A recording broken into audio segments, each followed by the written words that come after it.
Bonjour et bienvenue dans iGeek Now, l'émission de la rédaction d'IGN.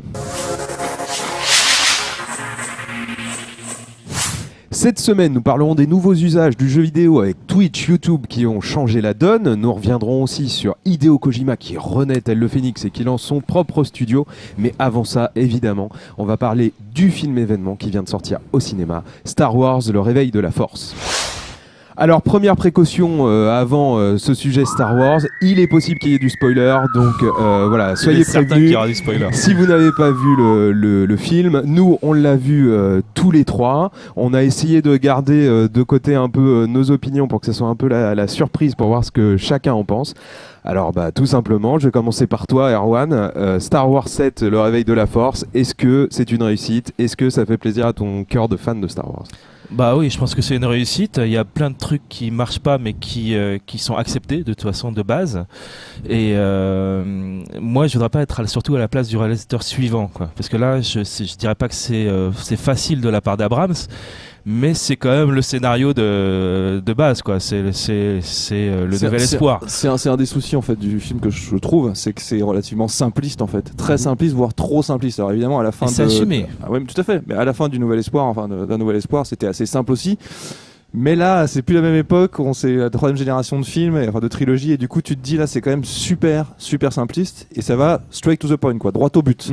Et voilà. Et donc moi c'est un truc qui a fini par me déranger en fait, mais je pense que c'est aussi une volonté de Disney qui est que ce soit très accessible et que tout le monde comprenne très bien. En tout cas dans la trame principale, les histoires des personnages c'est ce qui est important, et les histoires du mythe. Après l'action en elle-même c'est vraiment, ils s'en moquent quasiment, quoi. C'est bon, alors on va enlever le bouclier, on va faire péter le truc et on rentre chez nous, quoi. On a l'habitude, on le fait ça toutes les 2 semaines, ça, quoi. ouais. Alors de toute façon, vous pouvez déjà retrouver la critique sur IGN, où on parle long et en large du film sans spoiler. Très bien écrite par notre. Merci, c'est gentil. On va revenir 2 secondes sur l'intrigue du film. Attention.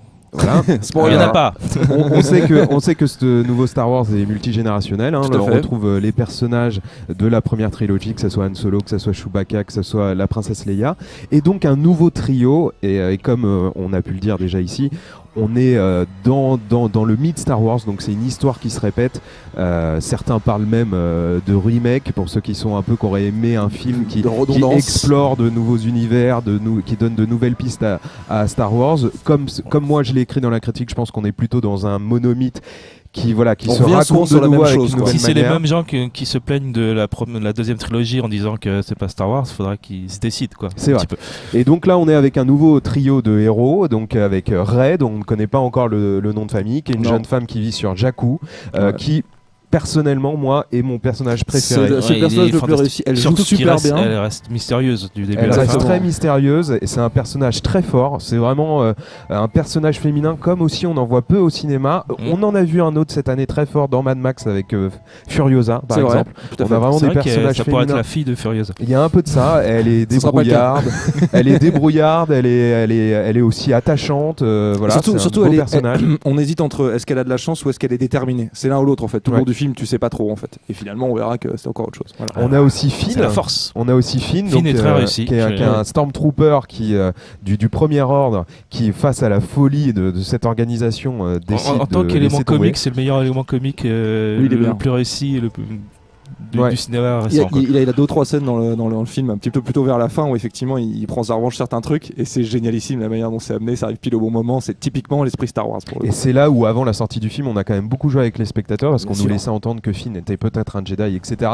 Et finalement, on voit que Finn est un héros en devenir, il fait ce qu'il peut, mais il galère un peu. Ouais. Et au contraire, on a Poe Dameron. Alors lui, c'est le super pilote, un peu arrogant, trop, de la rébellion. C'est voulu, mais c'est peut-être trop. Mais tu parles de ce rôle. Finalement, je le trouve un peu annexe quand même. C'est un personnage secondaire. Un peu plus pour effacé. Moi, c'est un personnage secondaire. Même pour l'instant, en tout cas. Le 3e héros, pour moi, c'est BB-8. Mais j'imagine que tu vas y venir, peut-être. Ouais, BB-8, qui est quand même, quel que soit l'avis qu'on ait sur le film, je crois qu'il y a un consensus sur la personnalité géniale de BB-8. Je trouve qu'il sert pas non plus à grand chose, mais bon. C'est le fil rouge quand même du truc. Quand même, c'est le fil rouge du truc, parce que c'est lui qui tient la carte, etc. Bref. Donc voilà. À la manière, encore une fois, de R2D2, on le sait, dans Un Nouvel Espoir, la princesse Leia avait mis des données dans R2D2, et là, c'est la même chose. C'est chapeau qui met des données dans BB-8. Il y a plein de repères comme ça sur la première trilogie évidemment, mais voilà, BB-8, l'autre truc aussi c'est que pour une petite boule sur laquelle est posé un espèce de petit chapeau, il est ultra expressif, j'ai envie de dire comme un personnage Disney, tout à fait, d'un dessin animé Disney, et c'est ça qui fait tout son charme comme en fait. Tout simplement un R2D2 nouvelle génération. Moi je sais pas ce que vous il est en avez encore pensé. plus expressif que R2, je trouve. Il faut un coup de vieux à R2D2 et 6PO qui pour moi étaient quand même des robots éternels. 6PO était déjà vieux, ces 3PO étaient déjà ils sont vieux, effacés aussi d'ailleurs comme les autres anciens personnages. Surtout ces 3PO, putain, il disparaît complètement quoi. Et aussi un nouveau personnage, on reviendra peut-être un peu sur Han Solo, Leia ensuite, mais un nouveau personnage évidemment très important, c'est Kylo Ren, il est très bon aussi. Le nouveau méchant. Toi tu as beaucoup aimé ce personnage, Erwan, pour quelle raison du coup? Parce qu'il est hyper émotif et voilà, il est autant dans... Du coup, comme il l'est aussi, dans la douleur, il est toujours dans la violence, je prends mon savoir laser. C'est ce qui nous attend. Bordel. C'est vrai qu'on a affaire à une personnalité en fait assez différente de celle de Dark Vador. Ça n'a rien à voir. On sait qu'au début de la première trilogie, on a un Dark Vador plein de morgue, vraiment un seigneur Sith au summum de sa puissance, etc. Complètement assumé quoi. Alors que là, on a un personnage beaucoup plus torturé, un adolescent torturé.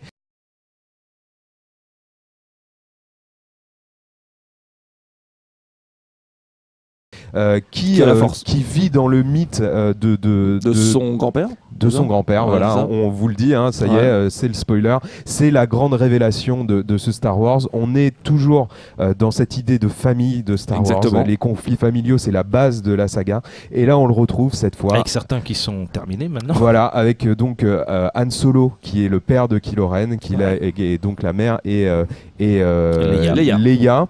Avant de reparler peut-être de ces personnages de l'ancienne trilogie, qu'est-ce que vous avez pensé du traitement visuel de J.J. Abrams très honnêtement, globalement, ça dépend de quoi on parle. Moi, je pense qu'il y a deux choses à distinguer, c'est les décors et puis les personnages. J'ai envie de te dire, voilà, les personnages, les tous très réussis. J'ai pas vu de look ou de gueule ou de style qui me choquait. Même les nouvelles races qu'on introduit dans l'univers sont super réussis. Et les décors, globalement, je les trouve effectivement plutôt sympas. Il y a quand même quelques petits points noirs, notamment il y a certaines batailles qui déchirent et d'autres qui déchirent beaucoup moins, qui sont vachement succinctes, qui devraient être extrêmement importantes puisqu'elles font rappel à d'autres batailles qui ont eu lieu. Et en fait, elles sont finalement traitées assez rapidement, même si visuellement c'est toujours superbe. Mais surtout, le truc qui fait la différence, c'est que il y a des effets spéciaux, mais pas énormément. Enfin si quand même, mais je veux dire, on a une impression de viscérale en fait dans la manière dont c'est tourné. On sent qu'il y a plus de choses qui ont été faites en décor. Il y a beaucoup de décors réels, exactement, beaucoup de vrais costumes. Et ça fait la différence. Donne, Au début, ça choque un peu, et finalement, la différence visuelle qu'on peut avoir avec la prélogie en fait, donc d'avant, les 1, 2, 3, avec beaucoup plus d'utilisation. C'était tout numérique. Et finalement, c'est beaucoup plus subtil et beaucoup plus réussi. Du coup, tout est beaucoup plus viscéral. On ressent beaucoup plus les choses. Tu vois tout de suite que le film va pas vieillir comme les autres en fait. Ouais, c'est probable. Qu'il est déjà, qu'il est authentique et qu'il va rester tel quel. Voilà. Il y a vraiment tout le visuel, et quand tu sors du film, tu as envie de le revoir autant de fois que tu as vu la première trilogie en fait. Exactement. Aussi sec. Moi j'ai envie d'y retourner, je suis super d'accord là-dessus. Moi j'y retourne. Et du coup, moi c'est aussi ce que j'explique dans la critique que vous pouvez retrouver sur IGN. On a vraiment un respect de l'œuvre Star Wars de la part de J.J. Abrams parce qu'il capte vraiment l'essence de ce qu'est Star Wars, peut-être même mieux que Lucas, c'est certain. Et en même temps, il impose doucement sa nouvelle génération avec, par exemple, moi c'est vraiment quelque chose qui m'a choqué, choqué dans le bon sens quoi, pendant la projection, c'est à quel point le Faucon millénaire est malmené. Dans la première trilogie, il est vraiment majestueux, à chaque fois qu'on le voit décoller, il fait toujours des effets magiques. Et alors là, on l'envoie dans la neige, on le fait décoller n'importe comment, il se cogne partout, il est en feu. La première scène où il a la réflexion des deux héros quand il le voit, c'est extraordinaire. Je veux dire, c'est tout le monde est choqué, c'est une blague en fait. Il y a beaucoup de clins d'œil des fois qui sont un peu lourds, il y en a beaucoup qui passent très bien. Et tu parles, alors les lourdeurs, tu fais bien d'en parler parce qu'il y en a quand même quelques-unes, notamment lorsqu'il y a l'utilisation du pouvoir de la force entre deux personnages qui se battent là-dessus. Effectivement, il y a des face-à-face, visage, j'ai envie de dire presque contre visage, j'exagère un peu. Où chacun rentre dans l'esprit de l'autre. Et c'est très dur à tourner, je suis d'accord, mais du coup, comme c'est fait en réel, j'ai envie de te dire, il n'y a pas d'effets spéciaux ni rien, enfin, en tout cas, ça n'en donne pas vraiment l'impression. Il y a quelques longueurs et du coup, c'est un peu déstabilisant et peut-être risible, j'ai envie de dire, pour certaines personnes qui connaîtraient pas vraiment l'univers. Voilà, mais ça arrive en de rares cas, mais ça arrive. Donc ça veut dire que tout n'est pas parfait. Puis c'est deux jeunes acteurs, c'était pas facile pour eux, et ils s'en sortent correctement. Tout à fait. Une bande sympathique, et puis évidemment, ça fait aussi plaisir de retrouver Han Solo et la princesse Leia et Chewie. Exactement. Et je sais pas si vous avez eu ce sentiment, moi j'avais aussi le sentiment de me retrouver dans ces personnages et de me dire que comme eux lèguent quelque chose à Rey, à Poe et à Finn, en tant que spectateurs qui avons été fans de l'ancienne trilogie, la première, et ça sera toujours notre trilogie, on léguait aussi à la nouvelle génération un vrai bon Star Wars avec pour moi, c'est enfin une trilogie. Parce que pour l'instant, je ne savais pas du tout ce qui allait être transmis d'un film à l'autre. Là, maintenant, on sait ce qui va être transmis d'un film à l'autre. On sait comment ça va se développer. Même si je suis un peu déçu par Snoke.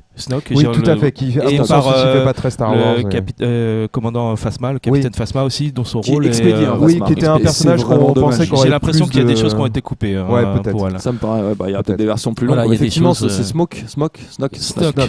Mais vraiment, il est très particulier. Il y a toute une histoire qu'on apprendra après. Il faudra attendre.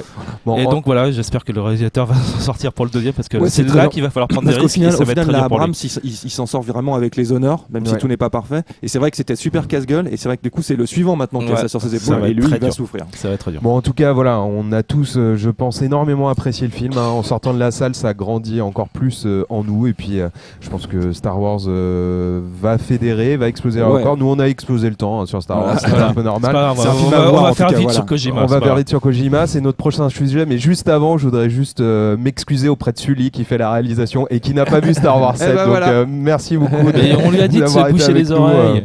Pour ça, malgré les spoils. Et tout de suite, on passe donc à notre second sujet consacré à Hideo Kojima.